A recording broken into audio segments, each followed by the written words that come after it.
चुनाव को लेकर 28 दिन हो गए हैं आदर्श आचार संहिता को लगे, लेकिन आदर्श आचार संहिता जिसे मॉरल कोड ऑफ कंडक्ट कहते हैं, उसकी किस तरह से धज्जियां उड़ रही हैं, ये हम आज दिखाने का आपको काम कर रहे हैं। आप देख रहे हैं हांसी की आवाज़।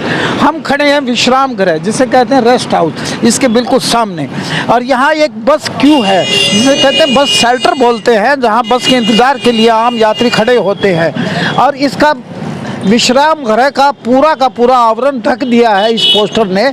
इस पोस्टर के ऊपर माननीय प्रधानमंत्री नरेंद्र मोदी का पोस्टर लगा हुआ है, बीच में हरियाणा के मुख्यमंत्री, वर्तमान मुख्यमंत्री नायब सैनी का पोस्टर लगा हुआ है, और साइड में बीजेपी के प्रत्याशी, लोकसभा प्रत्याशी चौधरी रणजीत सिंह चौटाला का लगा हुआ है, और 400 पार का नारा लगा हुआ है।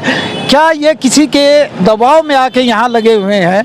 क्या ये रिटर्निंग ऑफिसर या जो आचार संहिता लगाते हैं चुनाव आयोग के अधिकारी, मातहत अधिकारी, उनकी निगाह में नहीं जाते हैं?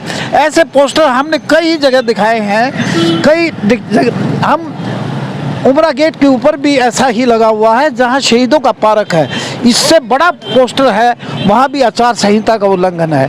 हमने अन्य पार्टी का पोस्टर नहीं देखा।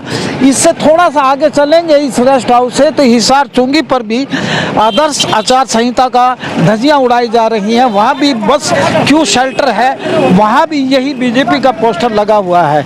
क्या यह आदर्श? आप ही बताइए। जनता जनार्दन से हम पूछते हैं, उन अधिकारियों से पूछते हैं जिन्होंने मॉरल कोड ऑफ कंडक्ट लगाया है, कि क्या ये आदर्श आचार संहिता का धज्जियां नहीं उड़ रही हैं, उल्लंघन नहीं है तो और क्या है? इसको जवाबदारी किसकी बनती है, अकाउंटेबिलिटी किसकी बनती है?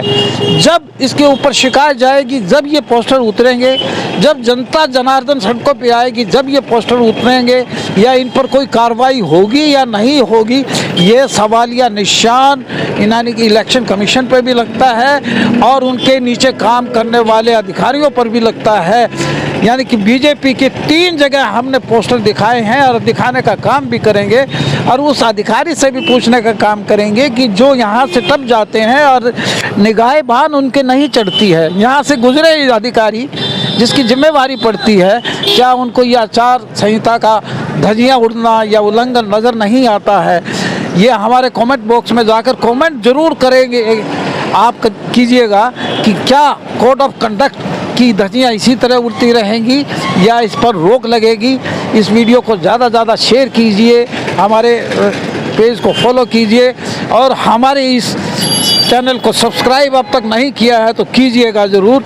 आचार संहिता की धज्जियां किस तरह से उड़ रही हैं, कोड ऑफ कंडक्ट का कैसे यानी कि पालना नहीं की जा रही है, और अधिकारी जानकर बेजान हो रहे हैं या उनकी निगाह में नहीं है, ये हम नहीं बता पाएंगे। ये अधिकारियों से ही जानेंगे कि कोड ऑफ कंडक्ट जब लग चुका है तो इस तरह की नहीं होना चाहिए और इस पर कार्रवाई होनी चाहिए।